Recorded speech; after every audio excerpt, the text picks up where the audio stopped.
Before you invest any money or any time in trying to go to a culinary school or traveling to CIA or Johnson & Wales or even going to Columbus State, which is a phenomenal program, really understand what it is that you want to do. Who am I? What is my passion?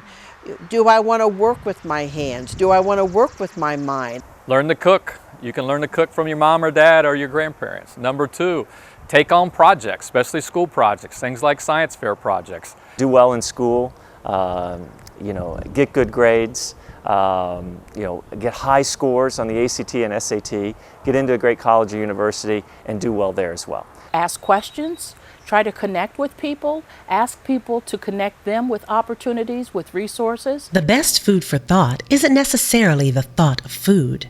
That is, unless the future of food is potentially your future as well. Such was the case for 33 youths who came from around the state of Ohio to digest a day of information about the longevity and stability of the largest employer in the world, the food industry. Well, food science is a little different from a chef. Chef tends to be creative, create recipes. Scientists are, that is, if you go to The Ohio State University or any other fine university in this country, you can be a food scientist. It was called the Future Food Pro event. The day took place at the Bob Evans World Headquarters in New Albany, Ohio, where a plethora of sponsors brought together food industry professionals working actively in the field to share their experiences in the areas of research and development, quality assurance, supply chain and operation, sales, and marketing. The goal of the organizers was to expose diverse students to aspects of the food profession that they may not have access to in their traditional high schools in terms of what to expect and how to go about pursuing a career in the field. Tom Lyonez, Bob Evans' Director of Diversity and Inclusion, opened the day, followed by Mike Agee, Senior Director of Corporate Services, who spoke about branding and marketing. Cracker Barrel, you ever heard of Cracker Barrel? IHOP, right? Denny's, those kinds of brands are sort of direct competitors. We're really, we can sort of consider ourselves sort of a regional brand with national potential, right? We're only in 19 states. We haven't even covered half the country in terms of our distribution for our restaurants. And that's one of the great things about Bob Evans is if, say, the economy goes down a little bit, people tend to spend more money in the grocery stores where we have products. If they have a little bit more pocket money, they tend to come to the restaurants. So in the food industry as a whole, it is pretty recession-proof. There's always going to be people who need to eat, and with our lifestyles becoming faster and faster and more convenience as a need, less people are cooking at home. So that means more restaurant meals, more home meal replacement from places like grocery stores or carry out from even those same restaurants.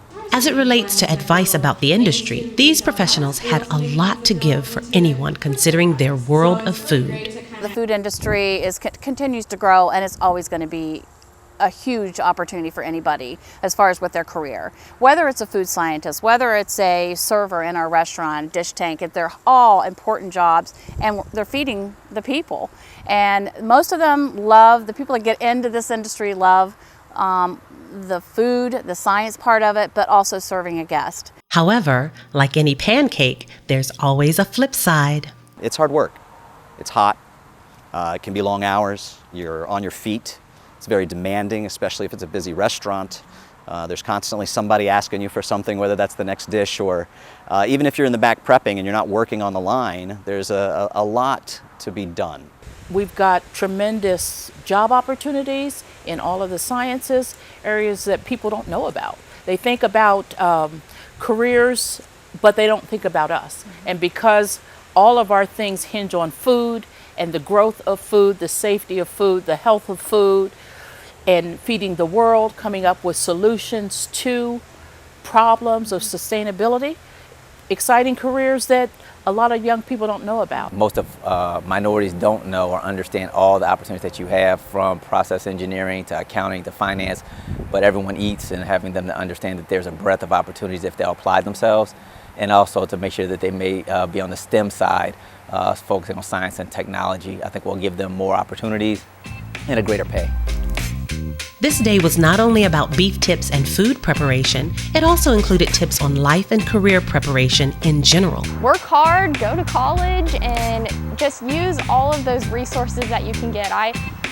Just tried to network and everything as best I could, and I applied for many jobs. You just can't apply for one job. You're probably not going to get it, and you just have to keep looking and look outside of your comfort zone. There might be something that you didn't major in, but it might connect with you, and you might be able to offer that company some great service. Participants were then taken through a personalized self-reflection in being able to better understand their career interests and strengths.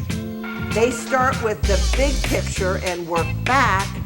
Blue start with the facts and work forward.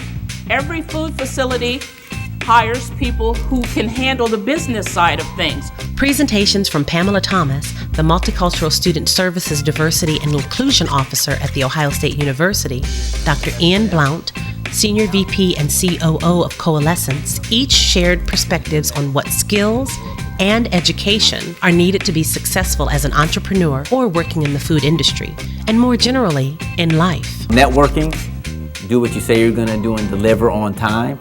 The day's activities concluded with the teens taking part in a career case study ripped from real headlines on the avian flu. Working in teams, students studied the issue, put an R&D formulation in place, tested the safety and security of the formulation, and cooked up a marketing and sales plan to promote their fictitious product.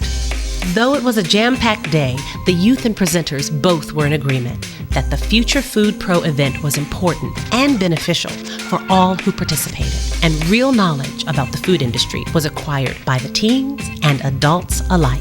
I already knew that I wanted to pursue a food science career or a STEM career, but today I learned more about food science jobs and occupations such as food engineering and chefs and just all types of different paths you could take through food science. The program today is great because students see and interact with people who are doing various things in the food industry, and I'll bet exposing them to careers that they didn't even know existed.